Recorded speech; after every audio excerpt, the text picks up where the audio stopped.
Morning বন্ধুরা, আশা করি সবাই ভালো আছো, সুস্থ আছো। আমিও ভালো আছি বর্তমানে। আমি এখন কলকাতা থেকে ভিডিও আপলোড করছি, তোমাদের ভিডিও দিচ্ছি। একটা রুম নিয়েছি, এটা তো এমনি থাকার জন্য রুম নিয়েছি, এখানে থাকতে হবে কারণ আমাকে এই হসপিটালে 10 দিন থাকতে হবে। তো আশা করা যায় এটাই আমার লাস্ট ভিডিও অপারেশনের আগে। তারপর ট্রান্সপ্লান্টের পরে কবে ভিডিও দেবো বলতে পারছি না, এটাই লাস্ট ভিডিও। সুস্থ থাকলে অবশ্যই তাড়াতাড়ি ভিডিও দেওয়ার চেষ্টা করবো। তোমরা সবাই আশীর্বাদ করবে জানি সব ভালো ভালো হয়ে যায় ট্রান্সপ্লান্টটা। আমি এখানে হসপিটালের পাশে একটা রুম নিয়েছি, এখানে থাকতে হবে, 8-10 দিন থাকবো। এখানে ডোনার আছে আমার সাথেই, সবাই আছে, বাবা মা আমার জামাইবু সবাই আসছি, একসাথে আছি। 22 তারিখে আমার ওটি জানো, আজকে অ্যাডমিশন হবে, দুপুরবেলা যাবো 12টার দিকে, ওখানে যেতে বলছে। কালকে ভিডিও কাউন্সিলিং হলো, ওখানে জিজ্ঞাসা করলো, সব কিছু বুঝালো, কী কী প্রবলেম হতে পারে বা কী কী খেতে হবে, ওইসব বুঝালো সব কিছু। হসপিটালের পাশেই আছি, আশেপাশেই।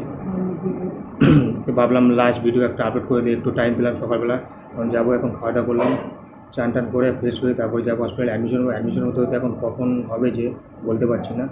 যেতে বলছে 12টার দিকে। এখানে আছি সবাই, পাশাপাশি 2টা রুম আছে, সবাই আছি।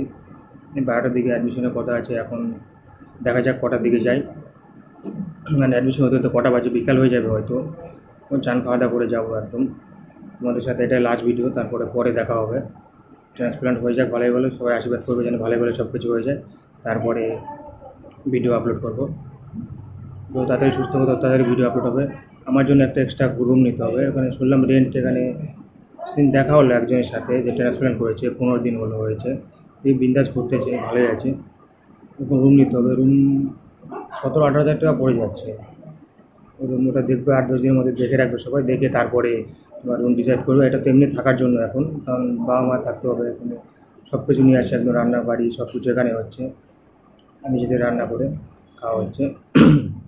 একসাথে আছি এখন বর্তমানে সবাই। আমি চলে যাবো, আমি আর ডোনার চলে যাবো, আজকে অ্যাডমিশন হবে, 12টার দিকে যাবো, ওখানে অ্যাডমিশন হয়ে যাবে।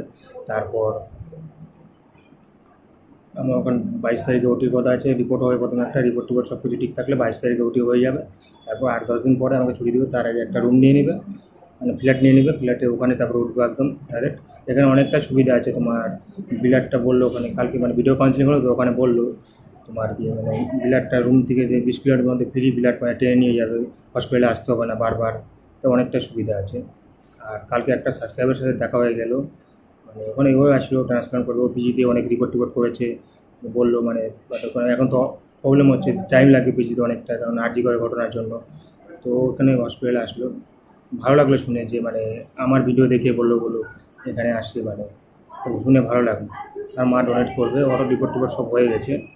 তো প্রধানমন্ত্রী পিএম ফান্ডের জন্য অ্যাপ্লাই করার জন্য আসছে ওখানে, মানে এস্টিমেট নেওয়ার জন্য ওখানে দেখা হয়ে গেছিলো। আমাকে দেখে চিনতে পেরেছে, কথাবার্তা বললাম, ভালো লাগলো। সেও ডায়ালিসিস করে আমার মতো সমান বয়সী, এটাই। ওরও মানে হয়ে যাবে, তাড়াতাড়ি হয়ে যাবে হয়তো। এটাই বলা ছিল লাস্ট ভিডিও তোমাদের সাথে। আর সবাই আশীর্বাদ করে সব দিনই ভালো ভালো হয়ে যায়, সেটাই শার্টে সারলাম। ঠিক আছে, দেখা হচ্ছে তোমাদের সাথে পরে, ট্রান্সপ্লান্টের পরে একদম সুস্থ হয়ে তোমার সাথে দেখা আসবে, সামনে আসবে। সবাই ভালো থাকবে, সুস্থ থাকবে, এটাই চাই। আর সবাই আশীর্বাদ করবে যেন ভালো ভালো ট্রান্সপ্লান্টটা হয়ে যায়। ওকে, দেখা হচ্ছে পরের ভিডিওতে। এটাই হসপিটালে যাওয়ার আগে লাস্ট ভিডিও মনে করো। তো এখন তো বেজে গেছে, তবু 9টা 9:30 মতো বেজে গেছে। তো চলে যাবো একটু পরে, চান টান করে ফ্রেশ হয়ে চলে যাবো একদম। ওকে, দেখা হচ্ছে পরে নেক্সট ভিডিও। অ্যাডমিশন আছে, এটাই লাস্ট ভিডিও।